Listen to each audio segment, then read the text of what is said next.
Hello, and welcome to Wages of War. I'm Dr. Gene Halus, and this will be the first episode in what we hope will be a long series examining veterans, their families, and the cost of war. Today's first episode will involve John Siegfried, co-author with Kevin Ferris, of biography of Michael Crescenz, Philadelphia's only recipient of the Medal of Honor during the Vietnam War.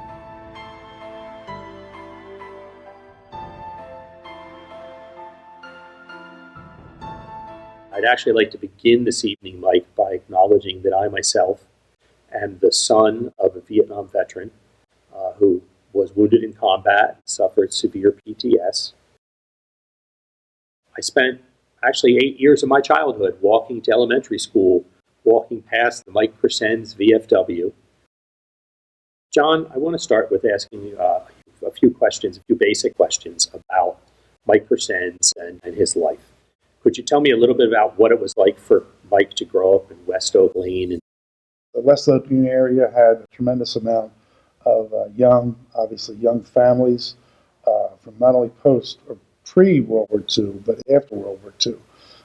The parish that he went to, St. Athanasius, was built in 1929, but they were doing schooling in tents and garages and all kinds until the school and the church were actually built. So he had built in his family and friends and neighborhood all these relationships as a result of, they were mostly either row homes or twins. And then once they got into, deeper in that St. Athanasius, they all plowed around together. They played football, basketball. They would go to school. They'd come home for lunch sometimes, and then the parents wouldn't see them until dark, because that's what they did, and that's what we did as a kid. So the camaraderie that developed with Michael and his friends, many of which who enlisted or were drafted into the war, was steadfast. They really, they loved each other, and that's what they did. And Michael had everybody's back. From the time he was in early grade school, he was kind of like the enforcer. He was a big kid. When he went to Nam, he was 6'2" and 187. So a terrific player, any sport, when he was younger. His brother Charlie, who was a year prior to him, Charlie graduated from Dr. Doherty, which was opened in '56 by Cardinal Dennis Doherty, who actually started St. Athanasius. And then Charlie was class 65, Michael was class 66. So Charlie being the first son and ultimately a Marine, Michael being the second son, you had that classic first and second child battle. Both were extremely good athletes. And all these folks that grew up together and went to school together and played ball together, it was a real close-knit group. That's what he grew up in.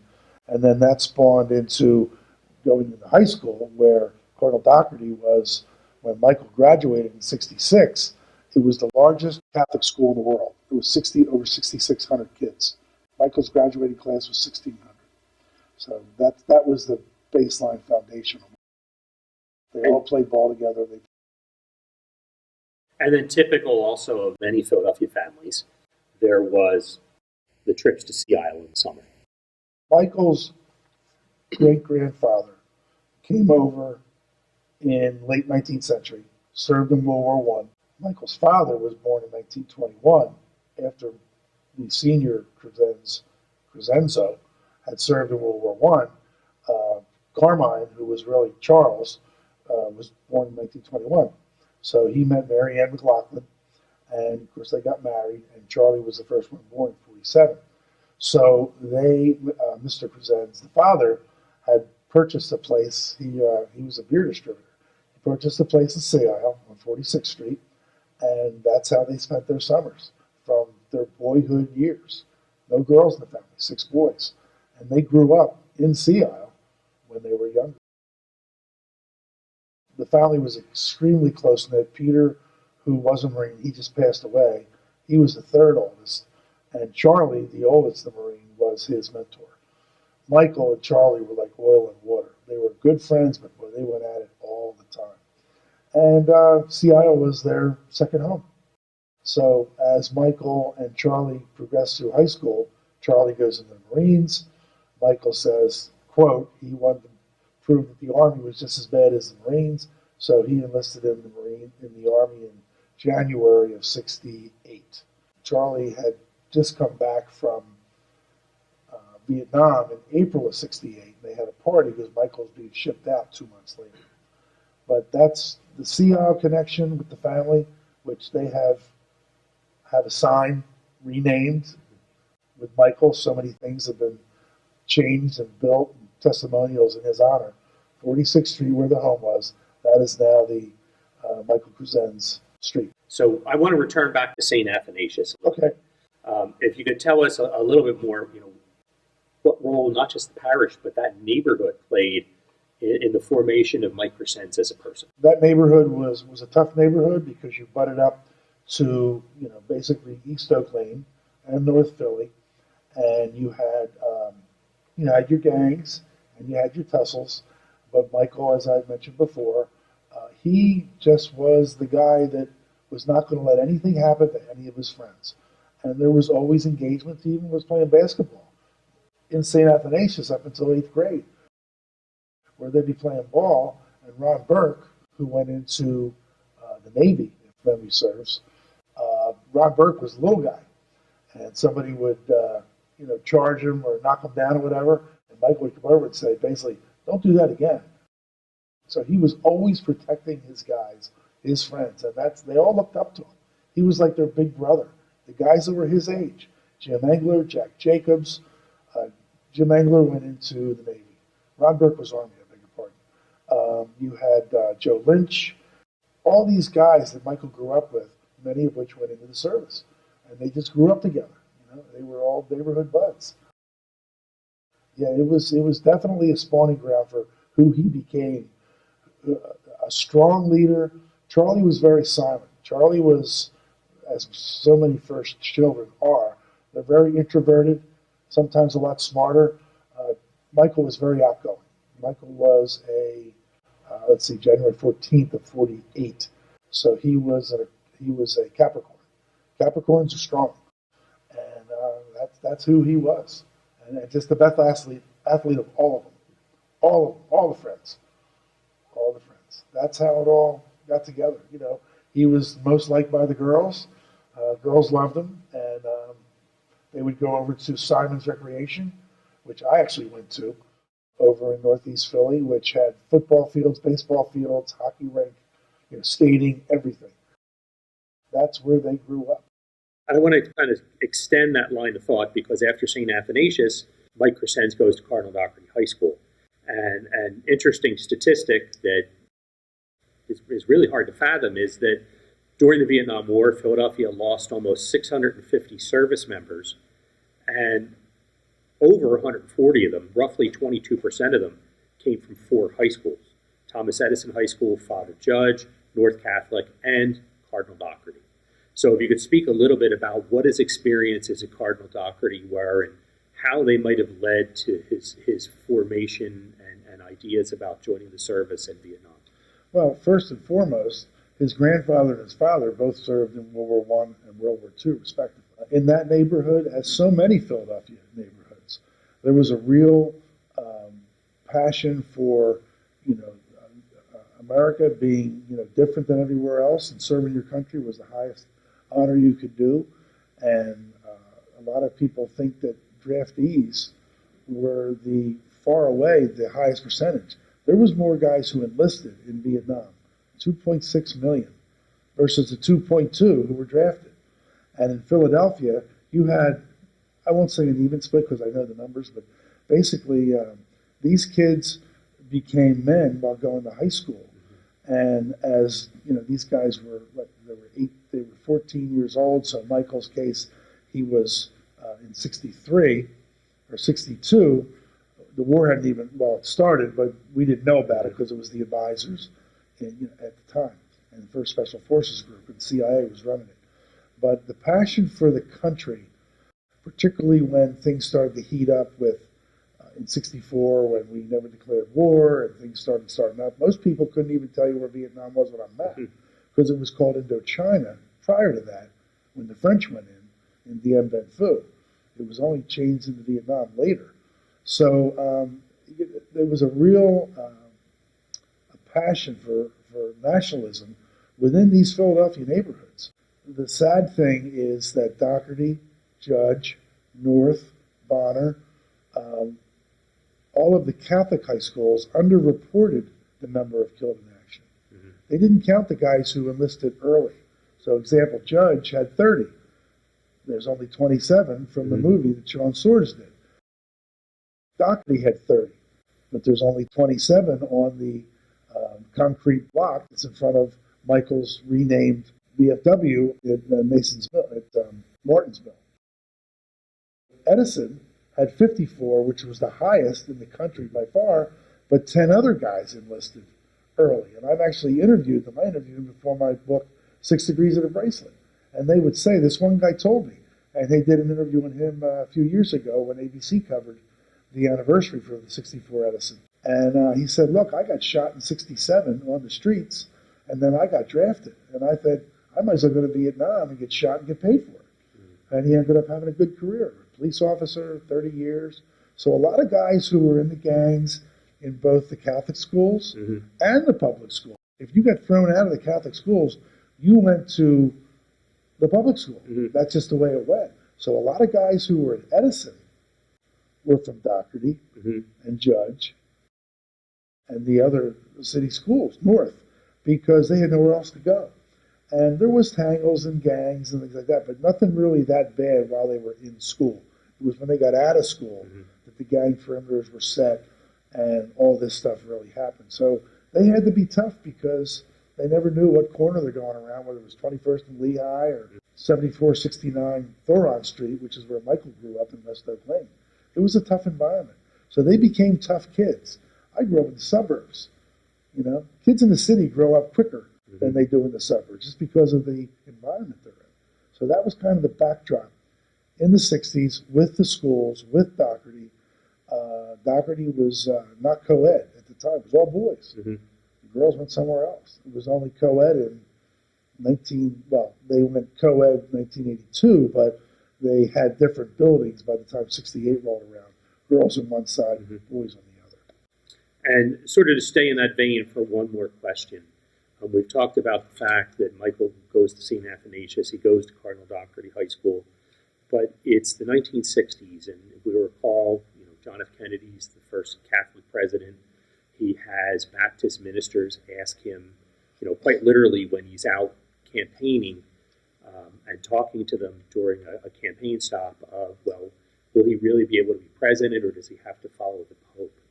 And, in that vein, there were a lot of Catholics where, in Catholic schools, there was an awful lot of talk about patriotism and the importance of citizenship. And in writing this, did you run across anything along those lines? Well, you hit on the key word, which I didn't use because I was searching for it in my mind. The patriotism in Philadelphia, as in many cities across the country, was very high during that time. I mean, Kennedy only won by 100,000 votes. And to have a Catholic president was the first time ever. Kennedy's the one that wanted to pull out of Vietnam, get all the 13,000 advisors out, which at the time when he was killed was being run by the CIA. And then the Military Assistance Command Vietnam Studies and Observation Group, MACV-SOG, they took over from the CIA. So the first Special Forces guys who were in with the advisors, Kennedy wanted to pull out. And he said he was going to pull out. And that was 6 months before.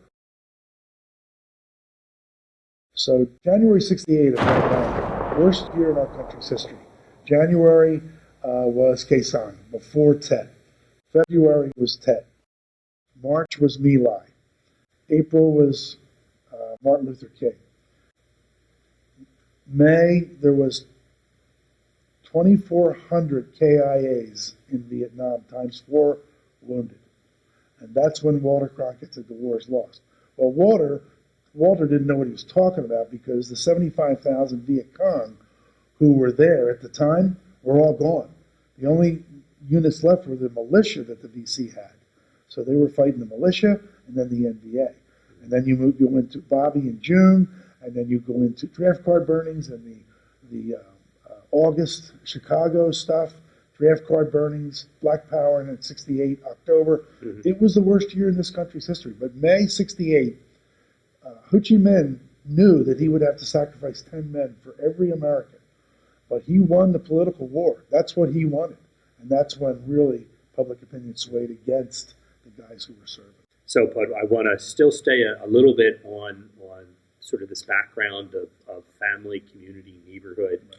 And you'd mentioned earlier that his father serves in the Second World War, but I know in your own book you mentioned that the father rarely spoke of his experiences, that he never really, he'd talk about how he served, but not an awful lot about the actual combat experience. And as a reader, I was curious what effect this might have had upon Michael, that both his grandfathers had served in World War I, his father served in World War II, and he knew that, but his father never really talked about the service. Well, you're a creature of your environment. And the fact is that, and I will say the vast majority, because I've interviewed over 20,000 combat vets since World War II. I will tell you this, that the vast majority, when you talk to sons like you, with your father, who, God rest his soul, they didn't talk about it. So therefore, there was two thoughts. I don't ask Dad about it because he doesn't want to talk about it, or he doesn't want to talk about it because it was too gruesome and too tough. The difference between Nam and World War II was the World War II guys were welcomed home. The Nam guys, as you are well aware, anybody in our age group know that they weren't. The Nam guys came back to a totally different country versus World War II, where we lost 402,000 men and women. 129,000 were non-combat, malaria, all that stuff. And Vietnam, it was 47,000 killed in action, with another 11 plus that were non-combat related. So it was a totally different war. The whole world had changed from 45 to when these guys started coming home in the late 60s and early 70s. So what did they do? They withdrew from society, literally.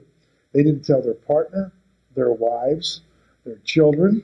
They didn't tell anybody because Vietnam was so anti-American. And of course that was all political and media. The World War II guys, the fathers, did not let them patronize the VFWs and the American Legion posts because they said it wasn't a war. So what happens? They just buried it, which definitely, and you just did say earlier, it is PTS now. They changed it. Doctor of psychiatry, who I'm very good friends with, who endorsed my first book, he told me that it was being changed. The general of the Army wanted to change it in 2010, so they finally changed it. It's really something else, but that's a whole other discussion. So bottom line is that the environment, the whole, everything that in 23 years, the whole world had changed. The whole country had changed. And it affected these guys greatly. But when they were growing up, their parents weren't talking about it. The mothers. My best friend, his mother was a pilot who flew to the West Coast where the guys would take the planes and go into all the fleets and, in the Pacific Island hopping. So you accepted it. And how that affected them, I'm not sure, but they knew actually that their parents were very patriotic. They served their country. It was like, hey, I want to serve my country too. But then you had the latter effect 10 years later when they couldn't populate the posts. It was not until Desert Storm, when everybody started welcoming all those guys back. There was 1 million international troops, about 700,000 Americans. And people said, wow, those Vietnam guys got a bad rub. And that's when the political or the social environment changed. Like, wow, they really got a bad deal. And people started talking to them. And they started talking, and then they started going into the posts. Everything changed. All right, John, one more question about this idea of Michael's neighborhood and community and family before we move on and turn to actually his service in Vietnam. As you mentioned earlier, his older brother, Charlie Crescens, serves as a United States Marine in Vietnam. And Charlie would, in fact, return stateside and see Mike Crescens graduate from boot camp at Fort Bragg. And, you mentioned they were sort of an oil and water personality, but It's clear Charlie had some influence on Mike. Would you sort of extrapolate on that a little bit? As I mentioned earlier, Mike wanted to prove that the Army was just as bad as the Marine Corps, which is why he went into the Army. I don't know the reason why. I never asked the question to him. But the fact of the matter is that Michael and Charlie were polar opposite from the standpoint of how they handled life. Charlie was very much the introvert, very smart, and again, a hell of an athlete. He was like a gazelle, where Michael was the big guy, the Mike Tyson, the brute. Okay, and they were 17 months apart, so they were the siblings that went at it. I mean, furniture's uplifted, in the living room, they're playing football and then they're fighting. There's 6 boys. I mean, that's the way it was, and I think it's one of the reasons Mrs. Crescens drank bourbon all the time. But the fact is that there was something between the two of them. There was no different than women with their mother. A love-hate relationship, and that's what I have been able to glean from all of the conversations, from all the people, and Joe and his wife, and I talked to Charlie. I mean, I knew Charlie very well before he passed in 2019. God bless him. It was just this innate familial competition, which is not an anomaly in families, any family. It's the way it is, especially being 2 boys. So all these guys had brothers, and big families. My family was 5, was small. Their family was average, 6 people, 6 kids. But there was just this interaction, intermodal, interbody, everything going on in these neighborhoods that everybody was connected. That's the way it was, And some kids were the ones that, like Ron Burke, who got picked on, and then there was the guys like Michael and Charlie who that ain't happening. I want to turn now to Mike Crescens and his actual service in Vietnam. And the first question I want to have, and it was something that fascinated me in the book, or raised the question is probably a better way to say it, that Michael joins the Army 2 weeks after the Tet Offensive. And I'm curious, if he had any thoughts about the Tet Offensive and what he was walking into. Did he express any? Well, it's interesting you say that, because let me just preface by saying Michael graduated in '66. Tet was January 31st. Michael worked a couple jobs in between. I never asked Joe the question, but that between Quezon and the Tet Offensive, when he was working, he decided, I'm enlisting. I never asked the question. It never came up, ever. It was just that Mike wanted to serve his country. His brother was already over there. I don't remember what corps. Well, Charlie was in I Corps, which was the northern part. But in the Tet Offensive, they attacked every major city on the same day. How they pulled that off, our intelligence really screwed up. I don't know. Other than to serve his country, maybe follow his brother's lead. Maybe because it's like, you know what, I got to do something. Okay? I will tell you this. On the plane ride from the East Coast to the West Coast, and then when Mike flew out to the West Coast to Travis Air Force Base, he met a Bob Gleason. And Bob Gleason and he became fast friends with a 12-hour flight from Travis to Bob Gleason told me that Mike was thinking he could single-handedly win the war. He had all this stuff. He actually scared him a little bit. Big families, Bob had gone to school for a while and he got drafted and blah, blah, blah. But he said he actually was scared how gung-ho Mike was on that plane ride. And the interviews in the book, it's quite remarkable. It could have been a cavalcade of multiple factors. His brother, his father not talking about it. It could have been Ted. It could have been Quezon. It could have been any number of things.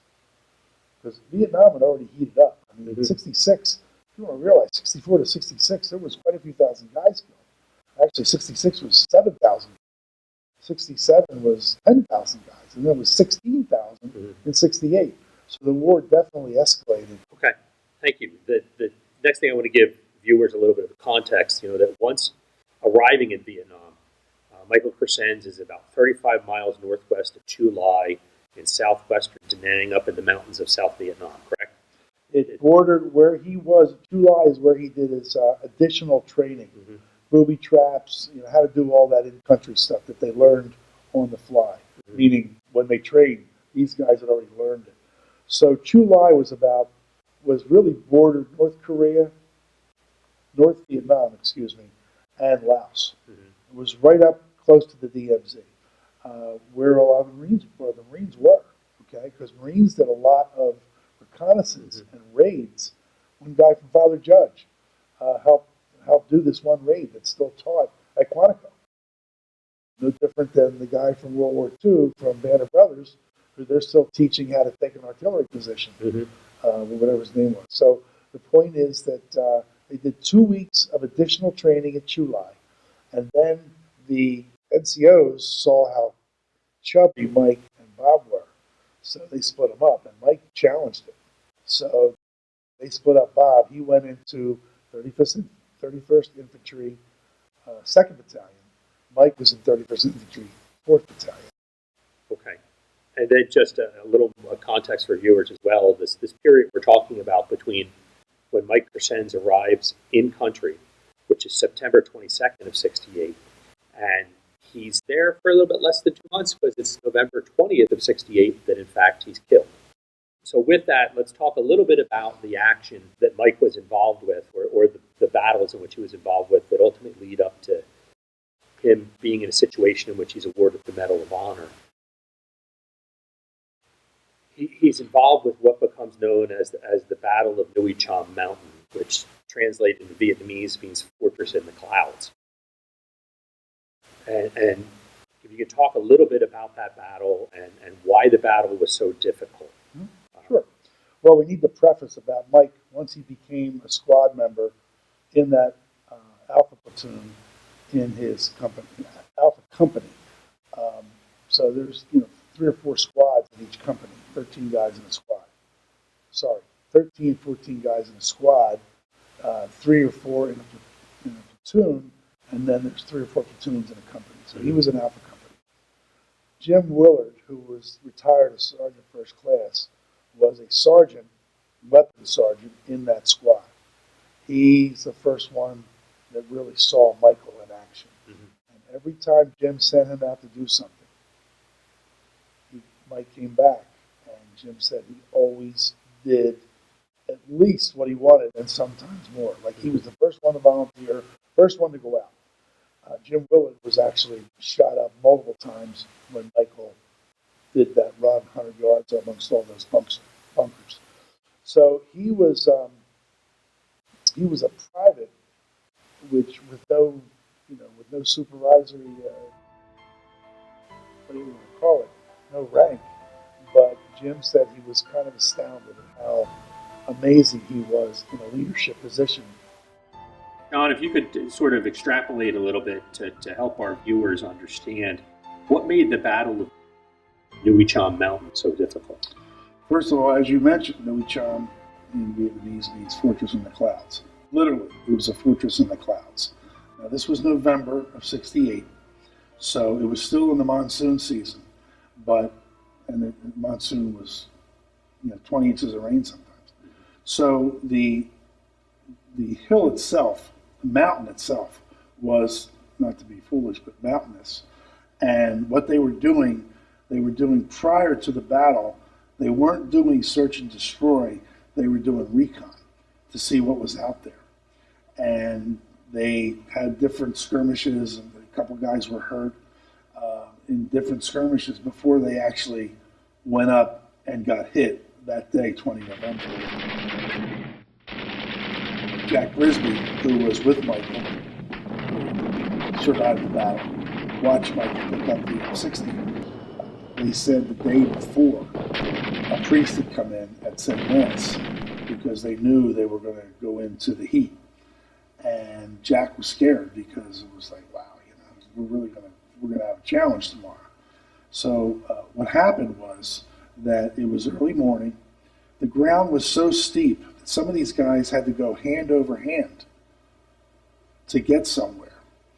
was not only precipitous, but also muddy, and it was the sight lines were not good, and there was board tracks that would slide down the hills, and they'd get caught on them, like you'd see in TV. You'd slide down the hill. So the navigation by the squad and the company alone was difficult, very difficult. So when they first, speaking of the 20th, when they first encountered the heavy machine gun fire that took out the first two guys, and then a third was wounded, Doc Stafford, who was a key player here, he knew that the other two guys were gone, so he was trying to administer aid, because the medic was always in the middle of the squad. So the medic was a rifleman until somebody got hurt, and then he was a medic. So he was attending to this one guy, and Doc pulled him into like a ravine just to get out of the line of fire. So Michael saw what was going on and went over to the machine gunner, grabbed his gun, took however many rounds, because you had a gunner, you had the assistant gunner who helped feed the machine, and then you had everybody carrying 400 rounds, because the M60 was a 7.62 caliber, just like the Manuel Garand in World War I, the M14 too. So the point is that he grabs the gun and he proceeds to run up the hill past his guys way before Doc Stafford. Because Doc ended up already in the front. He was in the front where these two guys were killed, and then this other guy was hit. So Mike takes out the first bunker under heavy fire, takes out the second bunker, takes out the third bunker, and I've been told different things, whether it was 5 bunkers or 4. So let's presume that it was the 4th bunker he took out. As he's going by the 4th bunker, Sergeant Jim Willard, who became retired Sergeant First Class, he had already been hit multiple times. One of his buddies was hit, so he pulled him into a ravine. So he ran to the right of Jim, and then he was running to the left of Doc Stafford. So Doc Stafford, again, is he's behind the ravine. They can't hit him. So Michael just casually went over to him under heavy fire and said, "Don't worry, Doc." Taps him on the shoulder and says, "I got this." Mike went 5 steps, and he was killed instantly. So by doing what he did, he was able to pin them down, meaning the NVA, enough where Lieutenant Colonel, who was the battalion commander, Sam Wetzel, he was able to mobilize, get another company involved, get a few more squads involved, and then to, kind of like get everybody together. So Michael saved a lot of lives because of his actions. One guy took it on to basically, as I put in the book, he was the shepherd of his unit. He was not going to let anybody else get killed and not let anybody else get hurt. And he decided to take care of business. No different than what Bob Gleason said, no different than what the guy said on the courts at St. Athanasius and said, Cardinal Doherty. Same thing. He was the leader. He was not a silent leader. He was a strong, I'm going to go get him guy. And just to reinforce that idea that this was Crescent's physically, his strength was pretty prominent, that this M16 is typically considered a 2-man weapon. And one carries the weapon, one carries the stand, and then the rest of the guys carry the ammunition. My memory serves, I know a mortar stand was 27 pounds, or a mortar was 27 and the base was like 14. An M60 was very heavy when you included not only the gun and the stand, yes, but also the ammunition. And that's what I'm getting, that he typically had a stand, and here he was holding it and firing it at will. They said Mike was so damn strong. One guy, Jim Engler, actually said it, that all the places they played, he hit the second longest home run in this one place in Ogons that they had ever seen. He was strong, he was agile, and it didn't matter what sport. He was very good in football, very good in basketball and baseball. And actually, when he went to enlist, they were concerned about his arm and his legs because of all the hits he had taken in football, and they were able to navigate around it. They didn't make him 4F, but they had X-rays and all this stuff. They said, "Hey, what's going on here?" Well, he was in high school playing sports, so he took it on the shoulder, took it in the chin, and never even talked about it. Just it all came out when he enlisted at 401 Broad Street, which is where the Air Force and the Army enlisted. Originally, the Air Force went to 52nd and Sampson, and the Navy and the Marines went to Willow Grove Naval Air Station, which was a joint base. That's where they recruited everybody. And Coast Guard, I haven't been able to get an answer on, but I just thought I'd throw that in. So, yeah, they looked at him and said, "Wow, you got some problems. I'm fine," and they let him go. And just to sort of begin to transition into some other questions, I think it's important to just give viewers context that Michael Crescenz is killed November 20th of 1968, and the Battle of Nui Chom Mountains were taken November 23rd of 68. So there's still another 3 days of battle of that kind of other soldiers fighting through that muck and mire before the battle comes to a conclusion. And it's quite a brutal one, with the North Vietnamese having an estimated 250 bunkers. So, and there's Mike, who takes out 4 or 5 of them, which is just itself a tremendous feat. It does so with an M60. Pinned down the whole company. Yeah.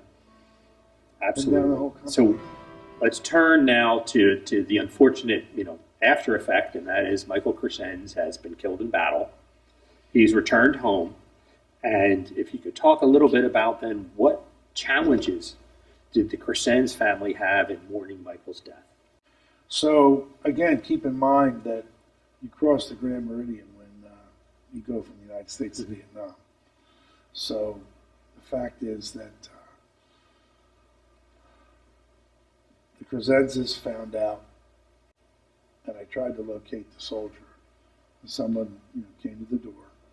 I believe it might have been 23 November.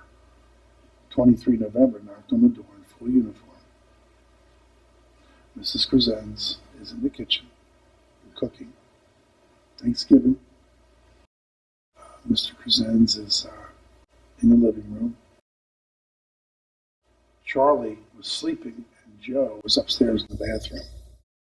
So Joe came down and opened the door and said, "Dad, there's a guy here in an Army uniform." Mrs. Crescenz dropped whatever she had in her hands.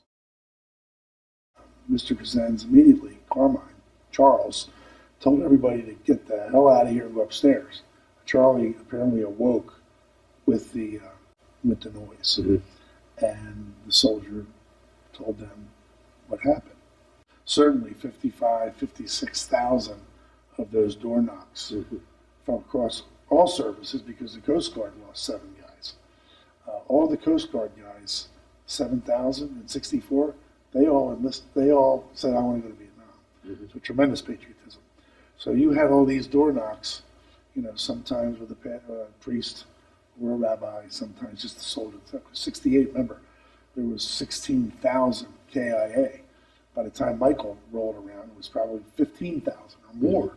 So they ran out of guys to go to homes. They had to do one at a time. So what happened, obviously the family was in a Great Depression, and Charlie, being the Marine and the oldest, tried to bear the brunt that he could with the boys, because Joe's 4 years younger than me, and he was 6 years younger than Michael, and 8 years younger than Michael.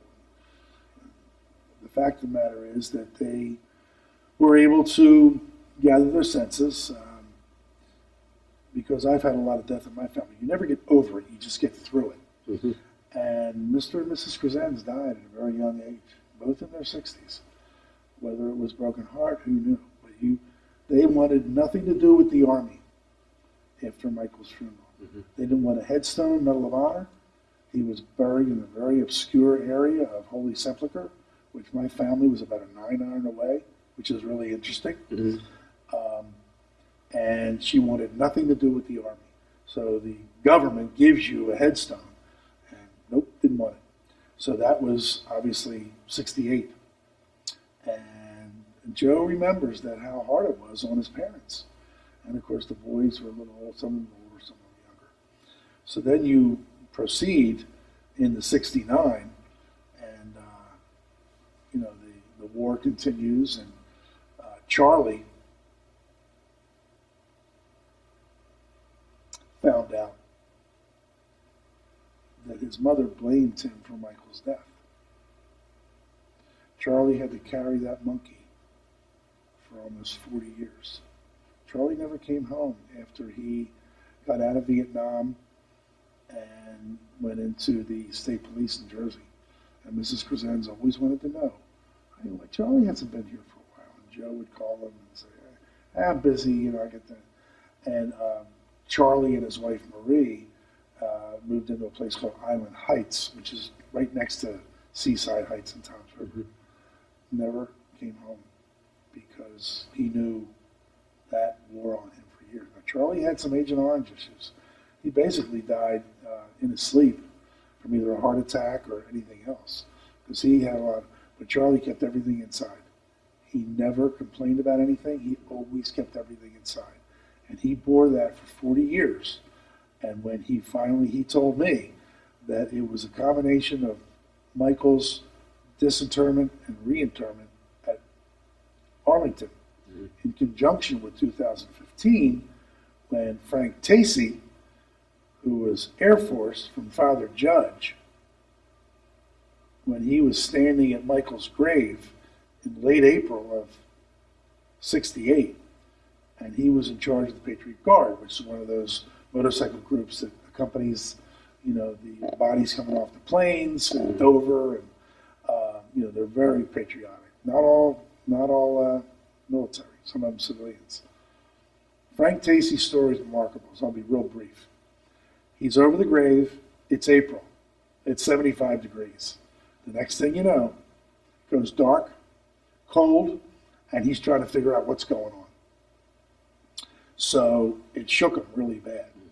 So shortly after that, about a month and a half after that, the Crescenzes had a party and at the house.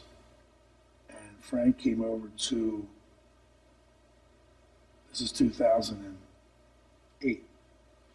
So Joe had already started the process. In 2006, the boys got together and said, what do we do with Michael? And Mr. and Mrs. Crescenz were gone. They did not want him anywhere down in Washington. They wanted him 4 miles away, or whatever it was, to Holy Sepulchre. And the boys agreed collectively, Chris, Peter, Joe, Charlie, and Steve, that he should be in Arlington. So it started a 2-year process. So this is late April 68, right before Mike is disinterred. He goes to Joe at the party in June and says, in 2006, I have to back up. In 2008, he goes to Joe and he says, what was the weather like that day? It was freezing cold. Was there any people there? There was a lot of people, a lot of cars. Anybody get any pictures or anything? There was no pictures. This is what Frank saw. A lot of people bustling around, a lot of cars, freezing cold. And then within minutes, it all dissipated and he was back in April. So Frank's words were, Michael reached out to me from the grave, and Frank was Air Force. He ended up working various jobs, couldn't get his hands on something, ended up working at the Navy Yard for his career. He said it was the only thing that he ever did from start to finish, that he had to do something for Michael. Like, this guy, he's being buried in Arlington. Great. We got to do something else. That's when Michael reached out to him. 7 years later, Frank Tacey, Harrisburg, Philly, American Legion, VFW, Washington, all the bureaucrats.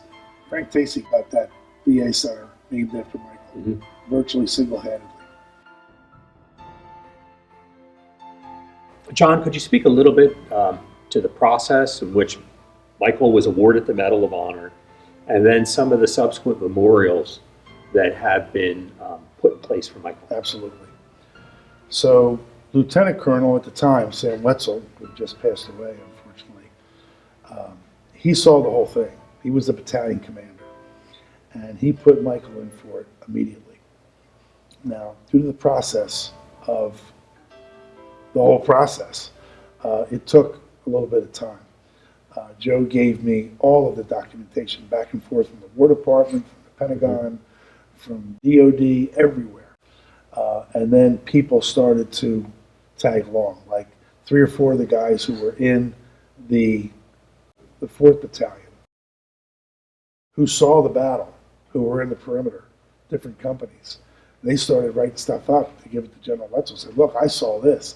I saw this. I said, because you need to have multiple observers. And they all said, Colonel, you got to get this thing through. So going through the bureaucracy, it went through very quickly, which was about a year, which is quick in the military. But early on, the General of the Army had said, this guy's up for the Medal of Honor. We're going to push this through. So they had just had to do the mechanics. But it was early on that they said, yeah, he saved a lot of lives. Talk a little bit about how unusual it is to have the mechanics go as quickly as they did for Michael. Well, it's unusual. First of all, you had a battalion commander right there. Now, yes. Even if it was a captain or a lieutenant, again, Michael was a PFC. He was a grunt. And they called them grunts because of the sound they made when they picked up their 80, 60, 100-pound rucksacks. Because General Wetzel was right there and saw it with his own eyes, it was a lot easier to get it pushed up the chain of command. But I vaguely remember all the documentation. It was voluminous. And then, so as you move through 69, it goes through all the channels, and climaxing in, as I told you earlier today, Tom Gossi, who grew up with Charlie, same year, same neighborhood, ate bologna sandwiches in the Crescent's home when they were kids in the basement. Tom had gone into Vietnam, Army, came out a captain. He was in the reserves at 128th Infantry Reserves over in Indian Gap. This is March of 1970, so it went past pretty quick. So the colonel comes over to him, who he didn't like at all, and threw a folder down in front of him. He goes, you got a new job. Look at that folder and take care of it. So he said, what are you talking about? He goes, look at that folder and take care of it. That's it. So he walked away. So Tom, the neighborhood kid, grew up with Charlie, knew Joe, knew Michael very well, opens the folder, sees it, closes it, opens it up again, gets up, walks around his office, looks at it again. It's like, oh my God, I know this kid. So he called the Crescent's family. Hi, this is Tom Gossi. Oh, Tommy, how are you? It's good to hear from you. May I come over and talk to you? I have some news. Oh, sure, come over. Knocks on the door, full uniform, a couple days later maybe. And Mrs. Crescent welcomes him in. It's a year and a half after Michael's death. And he said, Mr. and Mrs. Crescent, I'm here to tell you that Michael, is being awarded the Medal of Honor. And I am to accompany you to Washington through the whole process. And that's the gag. So they were together for quite some time. Tom was just shell-shocked, knew this kid. And then he ends up being the one to tell them the good news, not the one like the former guy. So Tom's story is remarkable.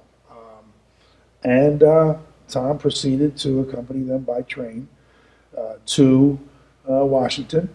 And Nixon, that day, I believe there was 8 other Medal of Honor recipients. Got to get the casualty rates in 68 at the same time. So Mr. and Mrs. Crescent were, there. Tom was there. Charlie was there, and it was a very solemn awardee session. And we have pictures that'll be in the book, and it's pretty amazing, So then after that, I can tell you quite frankly that I don't quite remember what Joe communicated post March 70. I know that Fort Benning had the family down years later. To go to your point about awards, Fort Benning, they built a weapons pool under Michael's name. They have a street sign named after Michael. They had the whole family come down and to show it. They were down there there was a colonel who was involved, and to escort them all. And then moving forward, that was in the 80s. And then there was Charlie's best friend, Ray Miller, who was Air Force, but stateside during Nam. They served on the force together for 30-some years. Best friends, lived right across from each other in Island Heights. So Ray finds out about the reinterment of Michael. And Ray said, we got to do something. This is Toms River, New Jersey, one of the biggest posts in the country, the biggest one in New Jersey. So Charlie said, hey man, you want to do something, go do it. So he goes to the high school, talks to the art teacher, said, here's what I want. And they painted a mural, a 12-foot mural, for 4 weeks after school, nonstop. Didn't want any money. They were doing it out of the kindness of their heart for a veteran who was killed in action. It's remarkable, and it will be in the book. And Ray, being the commander at the time, gave the kids a $1,000 scholarship for their time, and their names are on the mural that are in the book. So that was the first one. Second one was Mason's, I keep saying Mason's Mill, Martin's Mill, VFW, Tom Roberts and Jack McLaughlin and some other people, Frank DiFrancesco, all vets, said... just to clarify for viewers, it's Martin's Mill Road. It literally sits right on the border between Philadelphia and Montgomery County. Right, but from go ahead. Creek Park, right? Yep. So these guys say, we're going to rename this post for our boy. They had the Cardinal Doherty concrete slab with the 27 names in it. Again, there should have been 30 in front of the post. And Tom Roberts, who is a master plumber, but a jack of all trades, he and Jack built the sign, put the sign in, VFW Post 2819, Corporal Michael J. Crescenz Medal of Honor. And then subsequent to that, you had the Vietnam Veteran Memorial Society. Shortly thereafter that, they did a plaque for Michael. I was there on the wall of what we call the hooch, and it was a very nice ceremony. All the boys were there, Michael, Steve, Peter, and Joe. So that was probably 2012 or 13. And then you had the sculpture that Tom Roberts, Air Force Crew Chief, Vietnam, took under his wing. 2 or 3 months later, at $60,000, we got a world-class sculptor, Chris Fisher, who actually did Wild Bill Garnier's statue in Philadelphia from Band of Brothers. And that was put up in April of 2016. So the chain followed.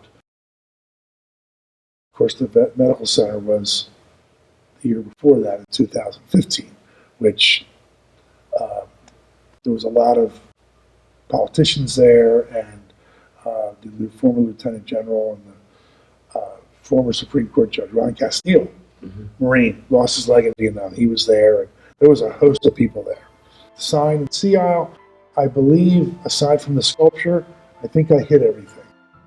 But there was so many testimonials. 2819 had Michael's medal and all of his ribbons and all that stuff, all of his awards. There was over a dozen.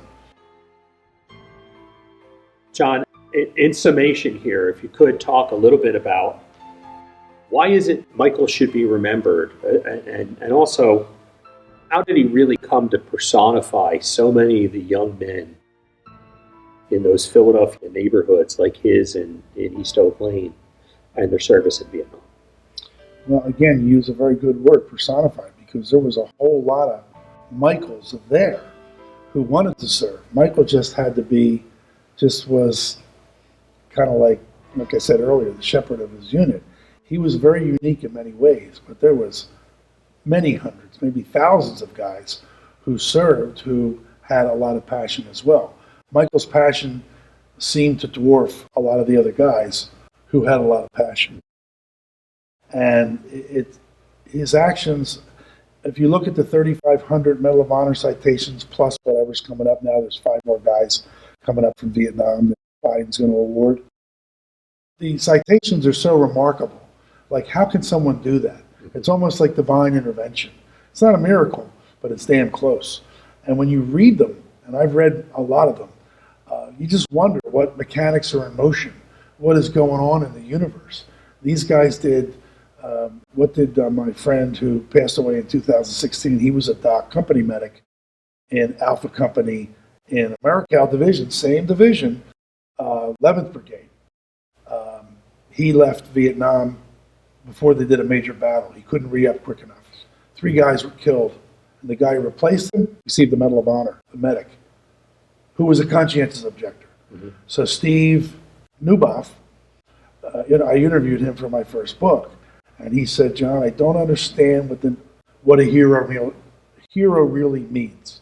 But all I can say is it's an ordinary person doing extraordinary things under extraordinary circumstances." And that's what the Medal of Honor is, above and beyond the call of duty. I think Steve's words are better. But Steve also said, to go to your point, when you're in the Army, Marines, foxhole, you got the enemy breathing down on you. And as Patton said, you're next to a guy and you turn your head and he's red mist. You're going to do whatever you got to do to validate why he was gone. Mm-hmm. And he said the love of a brother